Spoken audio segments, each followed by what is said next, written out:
All right, so this is day 6. I've already been out and done the walk. There's a lot of people out. I did a little earlier than normal today, so there's a lot of people out. I was talking to folks, just not a good chance to record. So in my recording studio, at my house, doing this. So what I want to talk about today is what not to say and what to say if you see somebody that's struggling. A lot of the times for folks, they won't ask out of fear that you're going to say, I'm struggling, I need help. And they don't know what to say to that. They're fearful of what to say to that because they don't want to make a mistake. They don't want to make your pain any worse. Or they get nervous and they say the wrong thing. So one thing right off the bat, don't ever tell anybody you understand what they're going through. Even somebody like myself that has been through this, that has contemplated, that has been down that road, I don't understand what the next person's going through. I have no idea because they're on a different journey.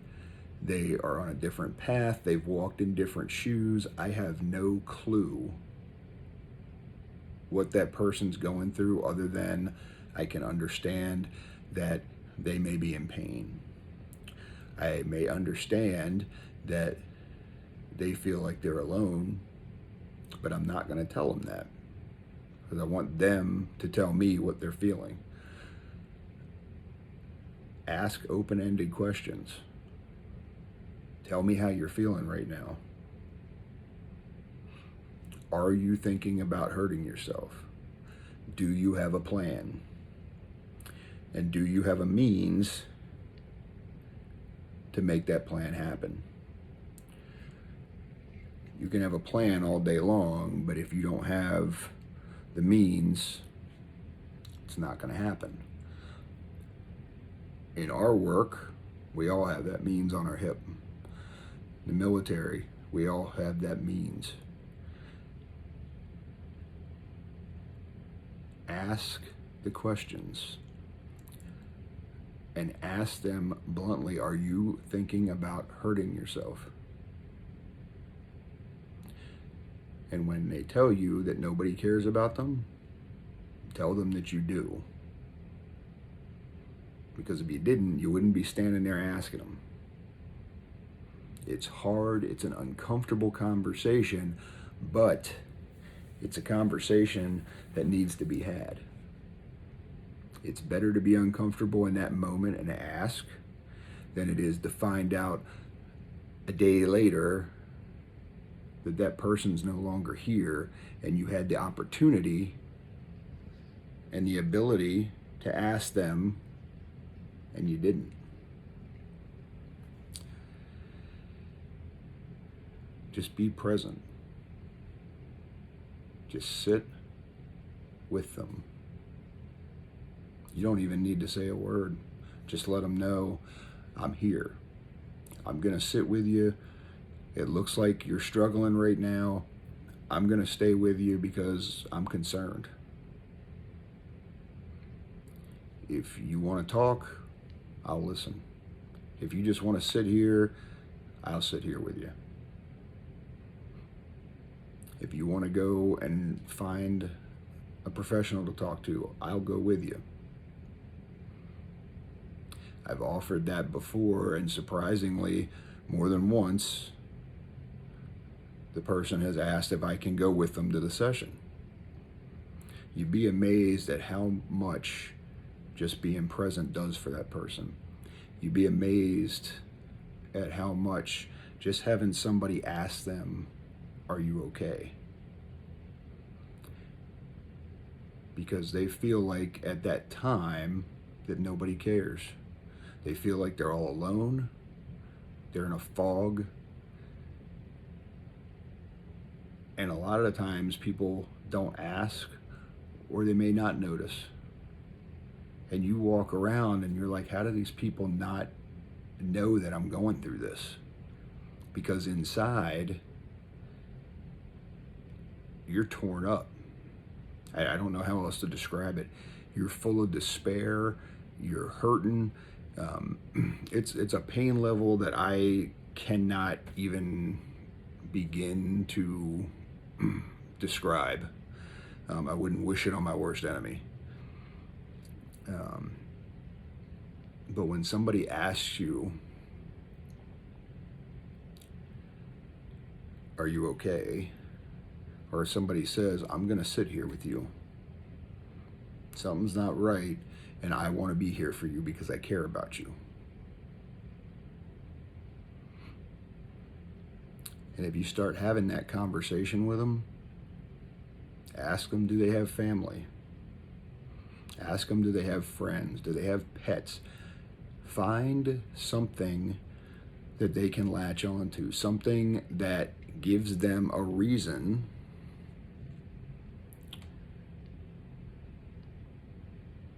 to want to stay. The simplest thing. One of the stories I was told many, many years ago when I started getting trained in peer support was of an older woman that was contemplating suicide, and the person that intervened and was talking to her asked if she had family. She didn't. Ask if she had friends. She didn't, but she had a cat. And they asked her, who's going to take care of your cat? Something that simple. But that's what made her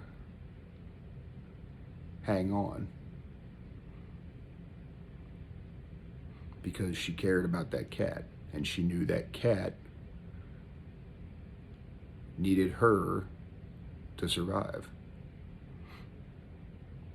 Because when you're going through this, when you're struggling with PTSD, with depression, with anxiety, you're not thinking straight. You're in a fog. That's the best way I can describe it. Think of yourself as a boat out at sea, and it's a big storm, and that person that's coming up to you to ask you if you're okay, they're the lighthouse that's going to guide you away from the rocks. Every time I do a book signing, I always sign, keep up what you're doing, continue your work.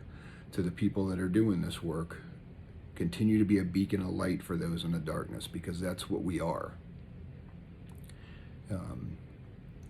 Those of us that have been to the edge of that abyss and have stood there and have looked down in that hole and seen that pit, that being at that point where you don't want to be here anymore, that's you have an understanding of something that many, many, many people never will. And while it is a horrible feeling, fortunately for me, I had people that got me help because they realized something wasn't going right. And they looked out for me. And I've been fortunate that I'm able to, whether it's sitting on here talking, whether it's getting to go out and speak at conferences, every time I've had somebody reach out and say they're going through the same thing, that they're struggling, that they're afraid to ask for help. And I've been fortunate because, while I wouldn't wish that on my worst enemy, I wouldn't change a moment of anything that's happened in my life, because it's given me the ability, it's given me the gift, if you will, to be able to help somebody else. It's allowed me to see somebody that's suffering like I was and give them that hope that I wish somebody had given to me. And I don't blame anybody, because maybe I put on a good act, I don't know. It's a scary, when you're sitting there talking to somebody and somebody tells you that they're contemplating suicide, it is a scary, scary feeling, because at that point that You now are possibly the difference between life and death in some cases. You have that ability. But I guarantee you, just sit there and be present. Just listen. Tell the person you care. That's why you're there. Not, you don't understand, so don't tell them that. Don't start telling them stories about what you went through. Just sit and listen. Even if you're listening to nothing but breath, just listen. Let them know you care. Let them know they're important. If you know them personally, let them know the value that they have. And if it just happens to be somebody that you see that looks like they're struggling and you walk up and ask them, let them know that you care enough to do that. That they matter and that they're important in this world. Every one of us is on a journey. Every one of us has a path to be on. And like I said yesterday, when I look back now at what could have happened to me and where I am today,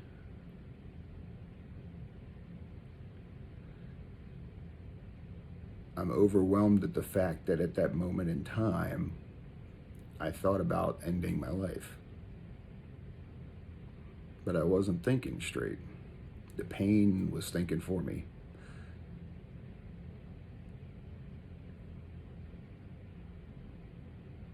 These folks are not cowards. And I've heard that so many times, especially with law enforcement, when a suicide occurs. You've always got somebody walking around saying they were a coward. There's nothing cowardice about suffering with PTSD or depression or anxiety or whatever else it is. There's nothing cowardice about it.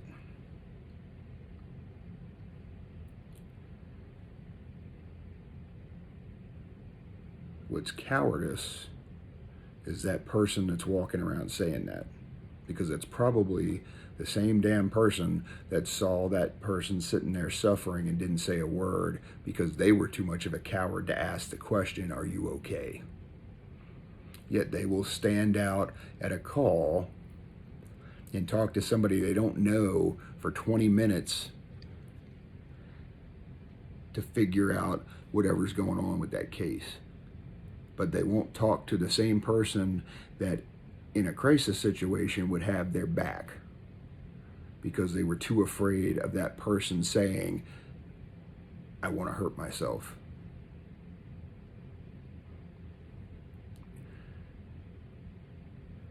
There's nothing cowardice about struggling.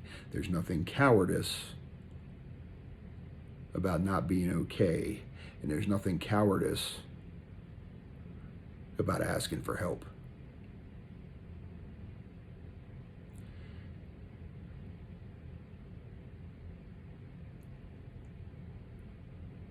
I've been through a lot of crap in my life. I've wrestled, I've fought, I've played ball. There's nothing cowardice here. And I stood there and wanted to end everything.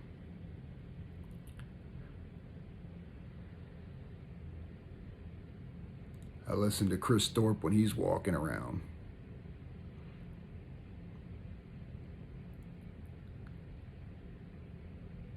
Anybody that looks at him and thinks he's a coward is an idiot. There's nothing cowardice about anybody that puts on a uniform, that puts on a badge, that puts on an EMT uniform, a firefighter uniform, a military uniform. It doesn't matter what the hell uniform it is. These people are going out day in and day out, making a little bit of money putting their life on the line every day. They see horrible shit, and then they have to go home and live with it because we haven't made it okay for them to ask for help. And if you want to call them a coward, you need to take a look in the mirror. If you want to call somebody a coward, feel free to come up and tell me I'm a coward, because I stood in the same place that they did. And I can tell you, the people that I know that have battled this, the people that I know that have contemplated, the people that I know that have struggled and endured, and the people that I know that have had to lay their sword down because they couldn't take anymore. They had fought as hard as they possibly could and could not go any further. They're some of the strongest damn people that I've ever met in my life.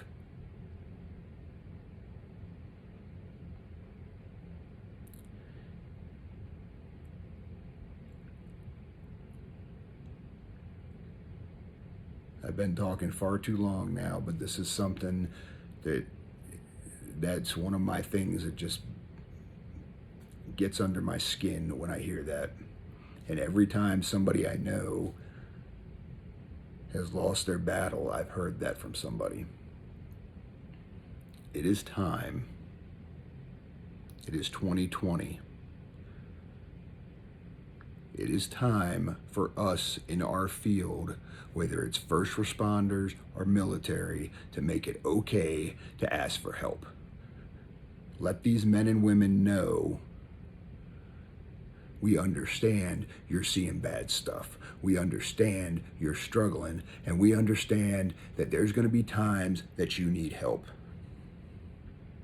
And anybody, no matter where they're at in the rank and file, whoever they are, that tells you, oh, they're not tough enough, they're this, they're that, they have no clue what they're doing.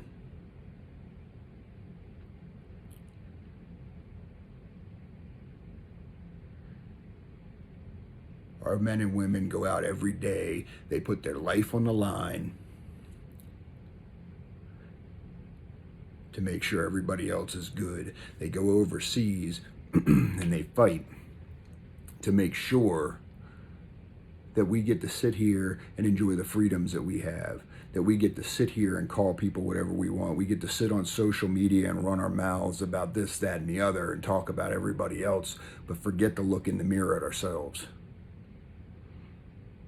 It's time, ladies and gentlemen, that we make it okay for people to ask for help. It's time that we let our officers, our firefighters, our EMTs, our dispatchers, and our military know that it is okay to not be okay. You're working, take care of yourself, watch your back, take care of your brothers and sisters. You're overseas, thank you. Thank you for everything you're doing day in, day out. And tonight especially, I miss my families. I wish you guys were here. I wish I was getting to hug each and every one of you right now. Whether it's my Police Week families, my Blue Help families. I wish I was able to give you the great big hug, one of the biggest ones you'd ever had. Listen to your stories, hear about your officers, and just be present with you.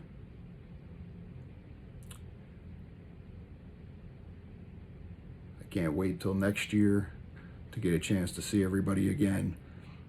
Hopefully when I'm out on the road, I'll get to run into some of my families again, but tonight especially, as your officers' names are being read, just know I'm thinking about you. The same as I have since the day I met you. I've got to grow, watch some of these folks grow up. And I'm going to call out one of my families now, Michelle Daniels and Taylor Mock, who I knew her, you know, I got to see Taylor grow up in front of me, and now she's a mom, and I could not be prouder of her. I couldn't be prouder of all of my families. Watching what they went through, watching every year when they get to DC for Police Week, and watching them the second year when they come in and they help these new families that have lost their loved one, when they help them get through that week, and then you see them come back the next year. The Stryker family, Cheryl Schwartz. I know I'm forgetting somebody because I've got so many of them that you guys have touched my life. Just been an amazing impact on me. Just know this week I am thinking about you. I'm hoping that you find peace. Lauren Levi, my Blue Help families, Karen Solomon, I cannot say enough about you. You are an angel on earth here. Just know that I deeply love you guys. And like I said, I wish that you were here. I wish that I was getting to hang out with you this week.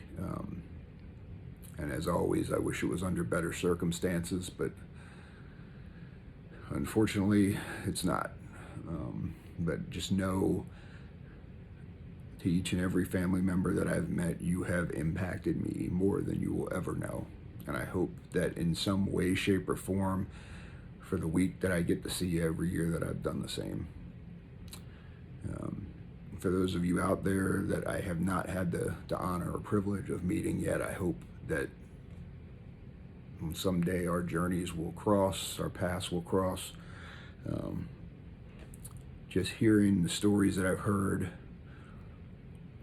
on social media that you've shared with me, especially as I was doing this fundraiser for Blue Help and getting names to go on this tattoo that I'm going to have done here whenever COVID decides to let us get out of the house. It's been absolutely amazing to me to hear your stories, to see the work that you've done, to see how you've taken tragedy and turned it into a positive by helping other folks. So it's an honor and a privilege. This is my favorite week of the year. And we work long hours. They used to joke with me when I first started working Police Week that they thought I slept under the table because I was there first thing in the morning when the sun came up, and I'd be there till the last family came in at night. But that's how much these families mean to me. Because I know if something ever happened to me, I'd want somebody to treat my family with that same dignity and respect. So, as I say every time when I'm wrapping this up, if you are struggling, reach out. It is okay to not be okay. There is no cowardice. There is nothing wrong with needing help. Even the biggest, strongest, toughest folks among us need a hand to reach down and pick us up every now and then. There's nothing wrong with that. I don't care what the stigma going around. I don't care what people above you have told you. I don't care what other officers have said to you. There is nothing wrong with asking for help. Absolutely nothing. With the stuff we see day in and day out, this is no different. If you found out that you had cancer tomorrow, are you not going to go to the doctor? If you found out you had the flu, are you not going to go to the doctor? Yet we subject ourselves to some of the worst stuff day in and day out because that's what we do. And when we're struggling, we won't ask for help. Trust me, I know that. On the peer support team, I knew how to treat all this stuff. I knew what to say to people. I could sit in a group and make people feel better, but when it came to doing my own stuff, I sucked. Plain and simple, sucked. I ran myself into the ground. Fortunately, I had some damn good people around me to lift me back up when I needed it. So hopefully I'm doing that for somebody out there. And while I can't speak for Chris, I think I can. I know he would be thinking the same thing. He says the same thing almost every day when I see him when I see him doing his walks and his videos.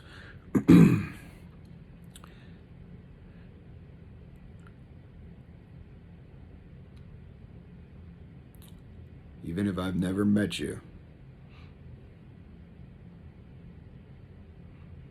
you put that uniform on, you put that badge on, you're the family, significant other, child, whatever, of one of my brothers and sisters. Know that I'm there. I hope this reaches out to somebody.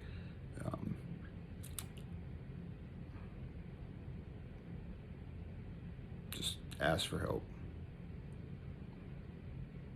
If you got that badge on, watch your back. Take care of your brothers and sisters. If you see one of them struggling, ask them if they're okay. Don't fear the answer. We've been through hell and back. While contemplating and thinking about what they're going to say may seem like it's hard and you're not going to know what to do, trust me, you're going to know what to do.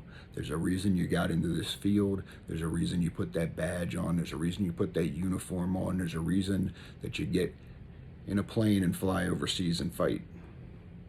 Because you care.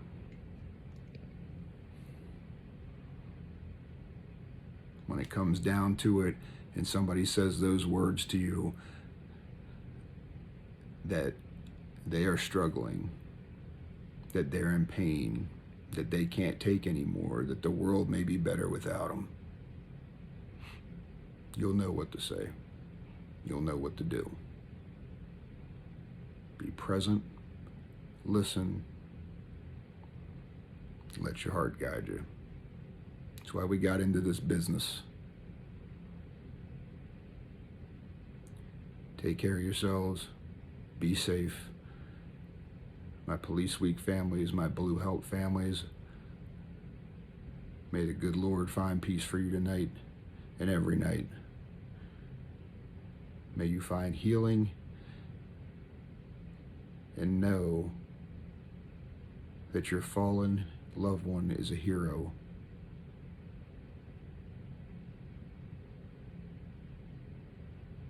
We love you for sharing them with us. For all the nights that you sat at home wondering, are they coming home or not? All the holidays that you allowed them to miss.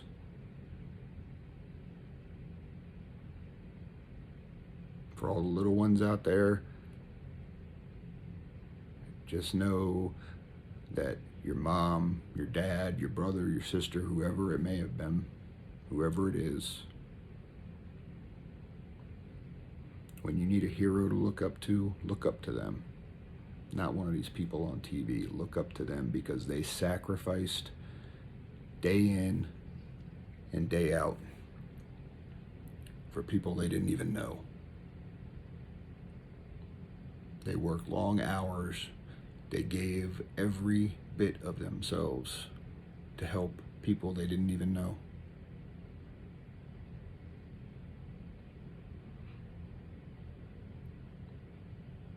That badge meant the world to them.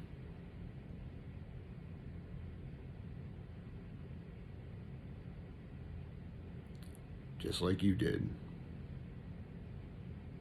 Just like you do as they watch over you.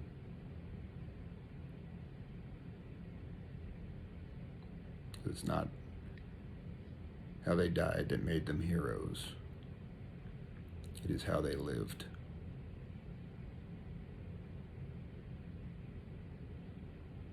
For my Police Week families, for my Blue Help families, for my military families. It is how they lived that makes them a hero.